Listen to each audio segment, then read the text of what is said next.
Hey guys, welcome to चुगली अड्डा। और आज हम चुगली करने वाले हैं टीवी एक्ट्रेस दीपिका कक्कर इब्राहिम, उनके हस्बैंड शोएब इब्राहिम और उनकी सिस्टर सबा इब्राहिम के बारे में। आजकल ये तीनों फुल टाइम ब्लॉगर है, जैसा कि आप सभी जानते होंगे। तो आज हम इसके ब्लॉगिंग के बारे में बात करेंगे।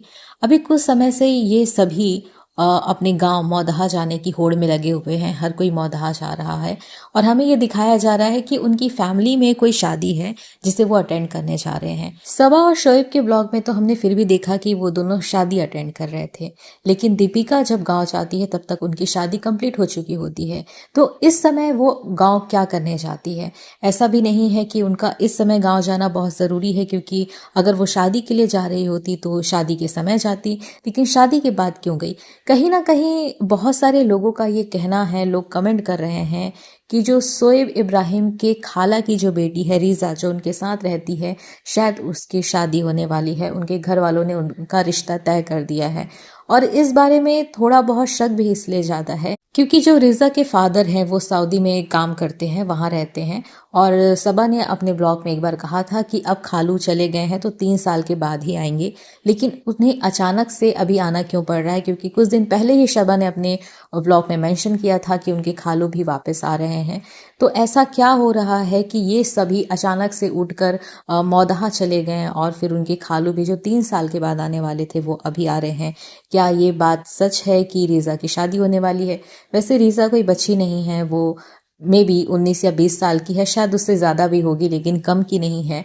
और जिस तरीके से उसने अपनी पढ़ाई वढ़ाई सब छोड़ रखी है, सबा के इर्द गिर्द घूमने लगी है, उसकी शादी कर दी जाए तो ज़्यादा अच्छा रहेगा। वैसे तो सबके कहने पर सबा ने रीज़ा को एक इंस्टाग्राम प्रोफाइल भी बना कर दिया है, जिसमें रीज़ा अपने कुछ कंटेंट डालती रहती है, पोस्ट करती रहती है, लेकिन उसमें बहुत ही कम पोस्ट हैं। उसे शायद टाइम नहीं मिलता या फिर वो सबा के इर्द गिर्द इतनी घूमती रहती है कि उसे कंटेंट बनाने का मौका ही नहीं मिलता।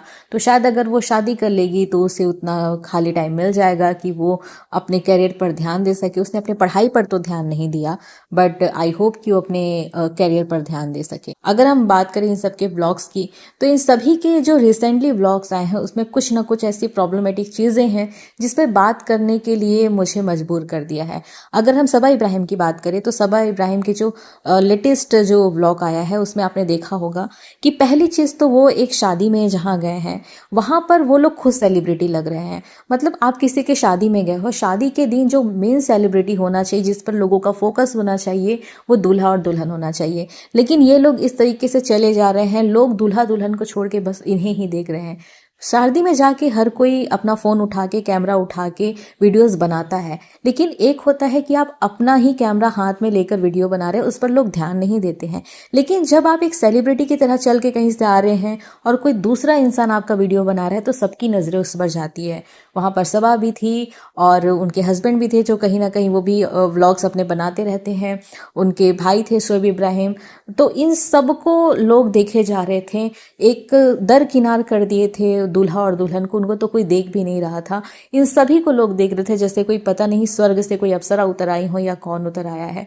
अगर आप किसी की शादी में जाते हैं तो एटलीस्ट उनको कुछ टाइम के लिए उनको वो प्राइवेसी दो, या फिर वो जो अपने आप को जो वो सेलिब्रिटी फील कर रहे हैं उस टाइम पे दूल्हा दुल्हन की, हाँ आज हम ही हैं, लोग हमें ही देखें, तो उनको वो मौका दो। हर जगह पे सेलिब्रिटी बनकर घुस जाना या कैमरा लेकर कहीं भी घुस जाना कि आओ हम व्लॉगिंग करते हैं, ऐसा नहीं करना चाहिए। व्लॉगिंग तो आप बाकी दिन में कर ही रहे हो, अगर उस कुछ समय के लिए, कुछ घंटे के लिए अगर आप व्लॉगिंग नहीं करोगे तो क्या आपका कुछ चला जाएगा?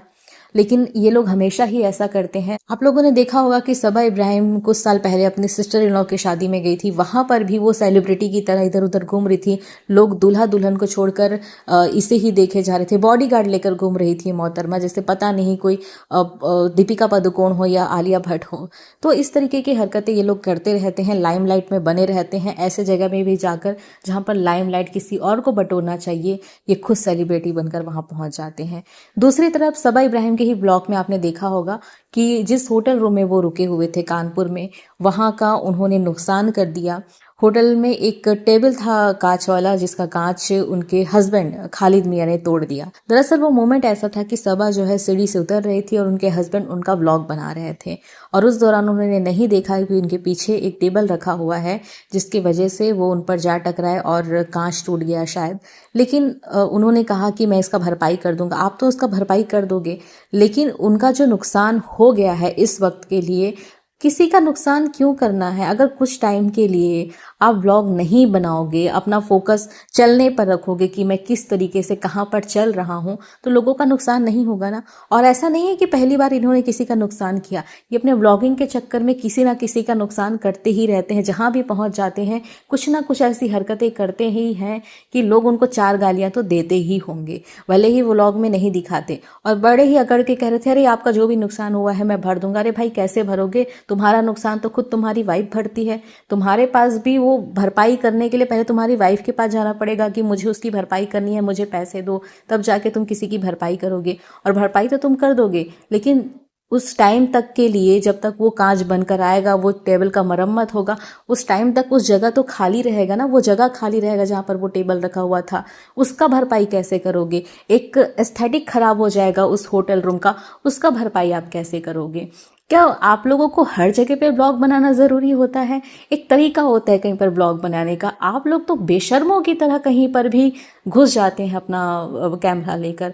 इस तरीके की हरकतें तो नहीं करनी चाहिए। अगर हम शोएब के ब्लॉग की बात करें तो उन्होंने दिखाया कि वो मुंबई से मौदहा जा रहे हैं ट्रेन में। पहली बात तो ये कि वो अपने फादर के साथ गए, उन फादर के साथ जिनको बहुत देर तक बैठे रहने की इजाज़त नहीं है, क्योंकि उनकी हेल्थ इश्यूज़ हैं। वो बहुत देर तक बैठ नहीं सकते, वो बहुत देर तक चल नहीं सकते, उनको ज़्यादा दूर तक ट्रैवल करने में भी प्रॉब्लम होती है। लास्ट टाइम जब शबा की शादी थी तब वो मौदहा गए थे और उनको ट्रेन से नहीं लेकर जाया गया था, प्लेन से लेकर जाया गया था, ताकि उनको किसी भी तरीके की प्रॉब्लम ना हो, क्योंकि वो एक हार्ट पेशेंट है, उनको दिक्कत हो सकती है। लेकिन क्योंकि शोएब इब्राहिम प्लेन से डरते हैं, उन फ्लाइट में बैठने से डरते हैं, इसलिए उन्होंने 24 घंटे की ट्रेन अपने पिता को उसमें बैठाकर ले गए। उनको इतनी प्रॉब्लम दी। और दूसरी चीज़ ये कि मैंने देखा कि उनकी जो शादी जो अटेंड करने वो जा रहे थे वो कानपुर में था, लेकिन वो ठहरे हुए थे लखनऊ में, और फिर लखनऊ से वलीमे के लिए जब वो कानपुर आए, फिर उन्होंने 1.5-2 घंटे का ट्रैवल किया, 2 घंटे का आना, 2 घंटे का जाना। इतनी परेशानी वो एक अपने पिता को दे रहे हैं, फिर भी लोग कमेंट में लिख रहे हैं आपके जैसा बेटा। मतलब बेटे के नाम पे तो लोग उनको अवार्ड भी दे दे कि इतना अच्छा बेटा, बेटा ऑफ द ईयर, बेटा ऑफ द सीरीज, बेटा ऑफ द पता नहीं लोग उनको क्या ही सर पे चढ़ा रहे हैं कि आप जैसा बेटा तो भगवान हर किसी को दे, अल्लाह हर किसी को दे। अरे भाई कैसा बेटा जो अपने एक पेशेंट पिता को 24 घंटे की ट्रेन का सफ़र दे रहे हैं, परेशान कर रहे हैं, उसके बाद भी उनको उस शहर में नहीं ठहरा रहे हैं जहाँ पर वलीमा है, उनको उस शहर में ठहरा रहे हैं जो उस शहर से 2-2.5 घंटे दूर हैं। और ये लोग ना लखनऊ में भी स्टे इसलिए किए थे क्योंकि लखनऊ के जिस होटल में ये रुके थे वो स्पॉन्सर्ड था। चंद पैसे बचाने के लिए स्पॉन्सर्ड होटल के लिए अपने फादर को इतनी तकलीफ दे रहे हैं कि वो लखनऊ से कानपुर आना जाना कर रहे हैं वलीमे के लिए, और आप फिर भी कहते हैं कि ये अच्छा बेटा है। रियली ऐसा ही कुछ हरकत अपनी लेटेस्ट ब्लॉग में उनकी वाइफ यानी कि दीपिका कक्कर ने भी किया। अगर उनकी लेटेस्ट ब्लॉग आप देखेंगे तो वो मौदहा जा रही हैं ट्रेन का ट्रैवल करके अपने बेटे के साथ, और रिहान जो कि शोएब इब्राहिम के खाला का बेटा है, और उनके धर्म दादा जो हमेशा दीपिका के साथ रहते हैं उनके साथ। चलो वहां तक तो ठीक था। पहली चीज, लोगों को डर लगता है प्लेन में जाने से, सबा को डर लगता है, शोएब को डर लगता है प्लेन में जाने से, लेकिन दीपिका ट्रेन से ट्रैवल क्यों कर रही हैं? क्योंकि ऐसा तो नहीं है कि उनको प्लेन से डर लगता है, वो सिर्फ नाटक करती है कि उनको प्लेन से डर लगता है। वो अटेंडेंट रह चुकी है फ्लाइट की, तो उनको फिर प्लेन से डर क्यों लगता है? और पैसे की तो कोई कमी नहीं है उनके पास, लेकिन फिर भी ये लोग ट्रेन से जा रहे हैं। चलिए ट्रेन से आप लोग गए, लेकिन जो ट्रेन की सीट थी, जो कंपार्टमेंट में उन्होंने टिकट बुक किया था, वहां पर मुझे 2 ही सीट नजर आ रही थी स्लीपर की, और ये लोग 3 लोग थे और एक छोटा बच्चा था उनके साथ। तो ये 3-4 लोग सिर्फ 2 ही सीट में कैसे एडजस्ट किए होंगे? जबकि वो आज निकली है तो वो कल पहुंचेंगे जहां उनको पहुंचना है। झांसी का उन्होंने शायद टिकट किया था, मुंबई टू झांसी, तो आज वो निकली थी, उनको कल पहुंचना था। रात भर का जो ट्रैवल था वो कैसे तय किए होंगे उन्होंने?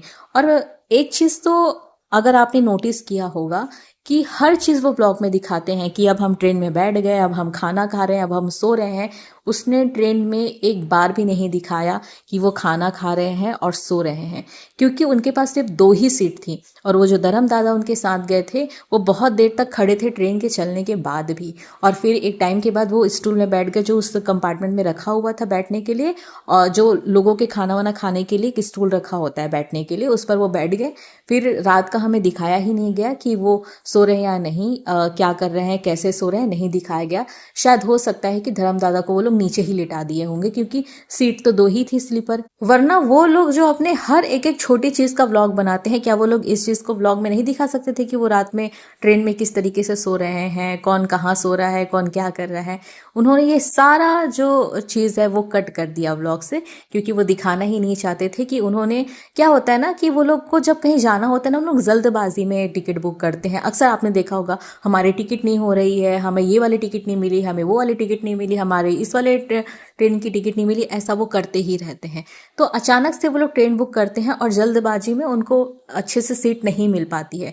तो उनको जो छोटा वाला कंपार्टमेंट मिला था उसमें सिर्फ 2 ही स्लीपर थे, जिसमें एक में रिहान सोया होगा, दूसरे में दीपिका सोई होगी अपने बच्चे के साथ, और धर्म दादा को वो नीचे ही लिटा दिए होंगे।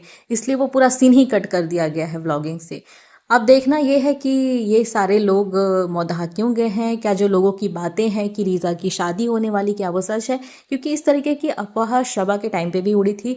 लोगों ने कमेंट करना शुरू कर दिया था कि शबा की शादी हो रही है, उनके जो होने वाले हस्बैंड हैं उनका नाम खालिद नियाज़ है।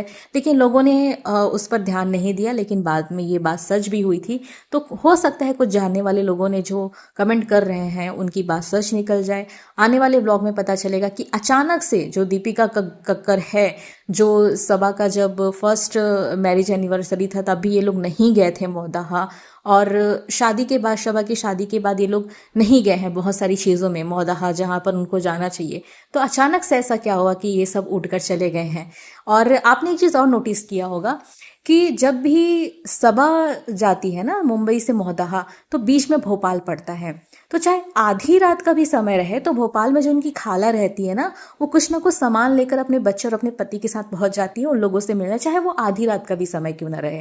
लेकिन आपने देखा होगा कि कुछ दिन पहले जब शोएब गए अपने फादर के साथ, वो भी भोपाल क्रॉस करके गए, लेकिन उनकी खाला उन लोगों से मिलने नहीं आई। अभी दीपिका भी गई अपने बच्चे के साथ, तब भी उनकी खाला उनसे मिलने नहीं आई। तो हो सकता है कि सबा से मिलने भी इसलिए आते हैं क्योंकि सबा जो है बहुत सारी चीज़ें मंगा लेती है खाने पीने का, कि खाला मेरे लिए ये ला दो, वो ला दो।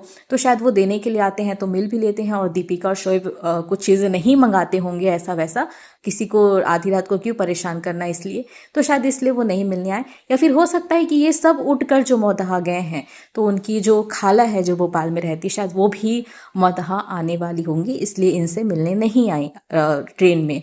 तो देखना अब आगे ये होगा कि क्या होता है, क्या ये बातें सच निकलती है कि रीज़ा की शादी होने वाली है, ये लोग मौदहा क्यों गए हैं, क्या सिर्फ इसलिए गए हैं क्योंकि इनके व्यूज़ कम आ रहे थे, इतने मिलियंस में फॉलोअर्स होके भी इनके व्यूज़ 3 लाख 4 लाख में अटक जा रहे थे, शायद इसलिए मौदहा गए हैं कि कंटेंट मिलेगा।